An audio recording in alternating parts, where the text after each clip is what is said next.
പണിപ്പുരയിൽ കയറാനുള്ള 2 ടാസ്കുകൾ നടന്ന ദിവസമായിരുന്നു ഇന്ന്. ആദ്യത്തെ ടാസ്ക് എന്ന് പറയുന്നത് 750 പോയിന്റുള്ള ടാസ്ക് ആയിരുന്നു. അപ്പോൾ ചിട്ടെടുത്തിട്ട് ഹൗസ് മേറ്റ്സിൽ നിന്നും മത്സരാർത്ഥികളെ തിരഞ്ഞെടുക്കുകയാണ് ആദ്യം ഉണ്ടായത്. അതിനകത്ത് ആദില നൂറയാണ് ഹൗസ് മേറ്റ്സ് സെലക്ട് ചെയ്ത്.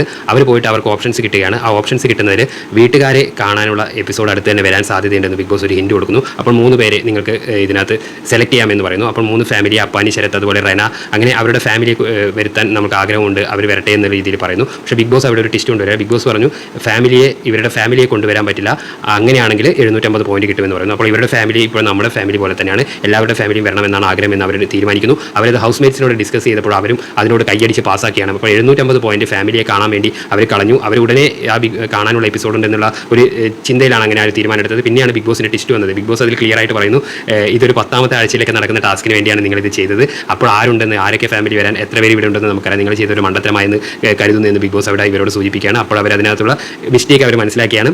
അത് കഴിഞ്ഞുള്ള 2ാമത്തെ ടാസ്ക് വരുവാണ്. 2ാമത്തെ ടാസ്ക് വോട്ടിങ്ങിലൂടെ 3 ധീരന്മാരെ, ഏറ്റവും ധൈര്യമുള്ള 3 പേരെ ഈ ഹൗസിനകത്ത് നിന്ന് സെലക്ട് ചെയ്യണം. അപ്പോൾ ഏറ്റവും കൂടുതൽ ടാസ്കുകൾ സ്ഥിരമായി തിരഞ്ഞെടുക്കുന്ന ആളാണല്ലോ ആര്യൻ, ജിസേൽ, അക്ബർ, ഇങ്ങനെയുള്ള പേരുകൾ വരുന്നു.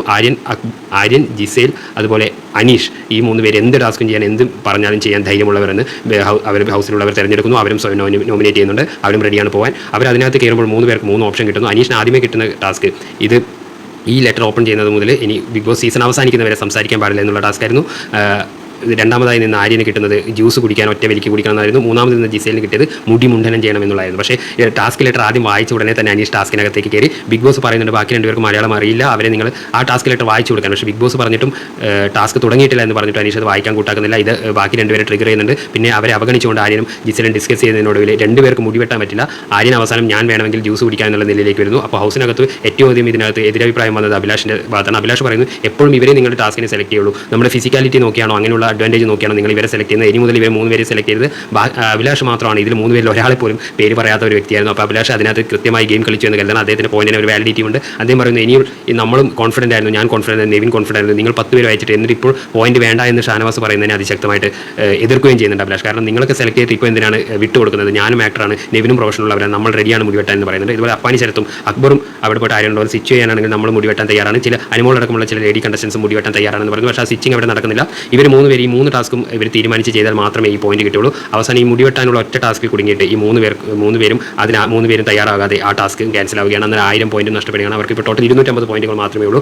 ആരും പറയുന്നത് 1000 പോയിന്റിന് വേണ്ടി മുടിവെട്ടേണ്ട ആവശ്യമുണ്ടോ, കാരണം ആ ഫുഡ് ഞാൻ കഴിക്കില്ല, അല്ലെങ്കിൽ വസ്ത്രം ഞാൻ ധരിക്കില്ല, അങ്ങനെ ഞാൻ കോമ്പൻസേറ്റ് ചെയ്തോളാം. പിന്നെ 750 പോയിന്റ് ഫസ്റ്റ് ടാസ്കിൽ വിട്ടപ്പോൾ ഇവർക്ക് ഈ ഇഷ്യൂ ഉണ്ടായില്ല എന്ന് പറയുന്നത്. ഇതിൽ ഏറ്റവും അധികം രസകരമായിട്ട് ലൂപ്പ് ഹോൾ യൂസ് ചെയ്തത് അനീഷാണെന്ന് പറയേണ്ടി വരും. പക്ഷേ അത് ബിഗ് ബോസ് തന്നെ പറയുന്നുണ്ട്, നിങ്ങൾ ഇപ്പോൾ സംസാരിക്കണം, നിങ്ങൾ ഡിസ്കസ് ചെയ്യണം. പക്ഷേ അതേ ടാസ്ക് ലെറ്ററിൽ പറയുന്നുണ്ട് ഇപ്പോൾ മുതൽ നിങ്ങൾ മിണ്ടായിരിക്കണം. ആ ഇപ്പോൾ മുതലൊന്നുള്ള ലൂപ്പ് ഹോൾ വെച്ചാണ് അനീഷ് ഈ ഗെയിം കളിച്ചത്. അനീഷ് പുറത്തിറങ്ങി സംസാരിക്കാൻ തുടങ്ങുമ്പോഴേക്കും അക്ബറും അനീഷും തമ്മിൽ ശക്തമായ വാക്കേറ്റുണ്ടാകും. നീ അവിടെ ഒരു അഭിപ്രായം പറയാതെ ഇപ്പോൾ ടാസ്ക് ഫീൽ ആയിട്ട് നീ എന്താ അഭിപ്രായം പറയുന്നത്, ബിഗ് ബോസിന് പോലും വിലവെൽക്കാത്ത നീ എന്ത് ഇതാണെന്ന് പറഞ്ഞാൽ അവർ തമ്മിൽ ശക്തമായ വാക്കേറ്റുണ്ടാകുന്നു. പില്ലോ എടുത്തെറിയുന്നു.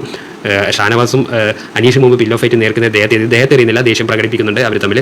അത് കഴിഞ്ഞ് അനീഷ് പറയുന്നുണ്ട് ഈ ടാസ്കിനകത്തുള്ള ലൂപ്പ് ഹോൾ വായിക്കണം, ഒരുപക്ഷെ ബിഗ് ബോസ് എന്നെ സംസാരിപ്പിക്കാനെടുത്ത ട്രിക്കാവാം, അതിൽ വീഴാതെ ബുദ്ധി ഉപയോഗിച്ച് കളിക്കണമായിരുന്നു എന്ന് പറയുന്നു. അങ്ങനെ എന്തൊക്കെ തന്നെയാണെങ്കിലും അവർ ആ ടാസ്കിലും പരാജയപ്പെടുന്നുണ്ട്. ആര്യൻ ഇത് ഹൗസിനകത്തും ഡിഫെൻഡ് ചെയ്യുന്നുണ്ട്, ജിസേലിനെ ഡിഫെൻഡ് ചെയ്യാൻ വേണ്ടി പ്രേരിപ്പിക്കുന്നുണ്ട്. വന്ന് പറഞ്ഞ് ആര്യം പറയുന്നു അഭിലാഷിന് മുമ്പിൽ നിനക്ക് ഹീറോ ആവാമെന്ന്. ആര്യം പറയുന്നുണ്ട് എനിക്ക് അഭിലാഷിന് മുന്നിൽ വാലിഡിറ്റി ആവശ്യമില്ല എന്ന് പറയുന്നു. പക്ഷേ ഇത്രയും പേര് തിരഞ്ഞെടുത്തിട്ട് നിങ്ങൾ അതിന് പോയില്ലെങ്കിൽ അത് ശരിയാവില്ല എന്ന് പറയുന്നു. അത് കഴിഞ്ഞ് അഭിലാഷും ഒനീലും തമ്മിലൊരു സംസാരം നടക്കുന്നുണ്ട്. അഭിലാഷ് പറഞ്ഞു ഇന്ന് ഞാൻ ആര്യനെ ഇന്ന് ഞാൻ കൊടുത്തിട്ടുണ്ട്, ഞാൻ ഇനിയും ചാൻസ് കിട്ടിയാലായിരിക്കും, വെറുതെ ഇരിക്കുമായിരുന്നു, കളിക്കാൻ ഇറങ്ങിയിരിക്കുകയാണ് ഞാനെന്ന് പറയുന്നു. ഒനീൽ പറയുന്നു ഇനി അടുത്തത് അപ്പാനിയാണ്, അപ്പാനി എൻ്റെ അടുത്ത് വന്നിട്ട് ചില കാര്യങ്ങൾക്കൊക്കെ സോറിയൊക്കെ പറയുന്നുണ്ട്, അതൊന്നും ആവശ്യമില്ല, ഞാൻ നാളെ അപ്പാനിക്കെതിരെയും തിരിയുമെന്ന് പറയുന്നു. അങ്ങനെ കുറച്ചു കാലമായി സൈലൻ്റ് ആയിരുന്ന ആൾക്കാരൊക്കെ ഗെയിമിലേക്ക് വരുന്നുണ്ട്. പഴയ ഗെയിമേഴ്സ് അവിടെ സ്ട്രോങ് ആയിട്ട് തന്നെ നിൽപ്പുണ്ട്. കൂടുതൽ സംഘർഷബഹുലമായ എപ്പിസോഡുകളായിരിക്കും ഇനി വരാൻ പോകുന്നതെന്ന് പ്രതീക്ഷിക്കാം. Thank you.